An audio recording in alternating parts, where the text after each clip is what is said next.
Okay, here we have a little screen capture I want to do on student-led IEPs. As you'll see on the screen, that's what we're talking about. It's student-led IEPs. And as it says here on the screen, it really and truly is just about making choices. Choices about what you want to happen in your education. So let's continue on here and look at a few things that's related to this. As you'll see, when we ask the question, what does IEP stand for? It's here on the screen. It stands for Individualized Education Program. Here in the United States, that's what it's called now. In Canada and in the United Kingdom, they call it an Individualized Education Plan. But in America and the United States, it is, by law, it's called an Individualized Education Program. As you see on the screen, the little blue dot indicates that's one student, and it's really about what's best for that one student. That's the reason it's called individualized. All right, well, let's move on here to something else and look at one of the first things you'll do is you'll do an introduction. Again, that is something that you can do. You simply introduce yourself. If I was holding my own IEP, I would say, my name is Greg Rains. And you would insert your name there, and then you would introduce the people who are in the meeting. This is my principal, and give their name. This is my teacher. Sometimes you have a regular education teacher and a special education teacher in a meeting, and you would know both of them, and you would introduce them. And you'd have all this written out on an agenda, and you'd be able to go through this and introduce people. So that's one of the first steps.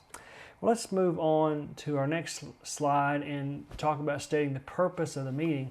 And the purpose of the meeting is really, as it says on the screen, you should say something to the effect, not verbatim, but we're here to talk about my education. What's going to be the best thing for me? So that's what that part is about. So it don't have to last very long, but you need to say, when we're doing a student-led IEP, a student-directed IEP, simply say, that we're here to talk about my education. And that, again, that's something you can do. This is easy stuff. All right, well, let's move on and look at our next slide. And when we talk about a vision for the future, a vision for the future should include certain things. As you'll notice here on the screen, the first thing on the list is your career, and that's such things as, are you going to go to college? Will you go to a technical school? Will you go right into the world of work? So that's what you want to do in your career, in your work life. The next thing here on the screen, it talks about family. And again, that is a good thing to talk about in your IEP. Do you want to be married? Do you want to have kids? All those things are things that would be discussed in an IEP. In other words, you always bring up your vision for the future. How is my education going to get me to where I need to be? Again, looking at the screen, there's housing. It's another thing that you need to consider. Will you continue living at home, or would you like to get out on your own and have your own house or your own apartment? Again, that's something that needs to be discussed in an IEP. If you're going to be getting out on your own, there's certain things, there's certain lessons that you need to learn and put into practice. The final thing here on the screen is transportation. And when we talk about transportation, one of the questions is, will you have your driver's license? If so, that's great. Will you have a car, a truck, whatever your transportation is? All that. If you have transportation, that involves expenses, and you have to have gasoline to put in it, and oil, and all of those things. So again, that's part of your vision for the future.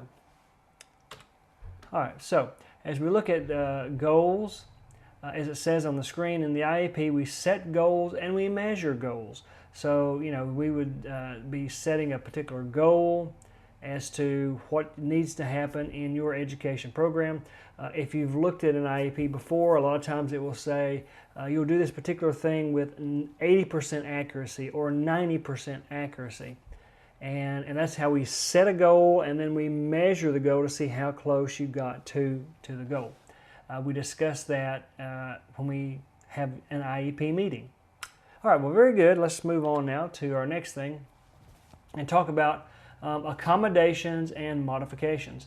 And as it says here on the screen, the best way to look at this is look at it as answering this question. I learn best when I can either see it, like the person here, you see this I here, when I see it, when I hear it, when I can do it, like planting things or working on motors. Sometimes people learn better just by doing things.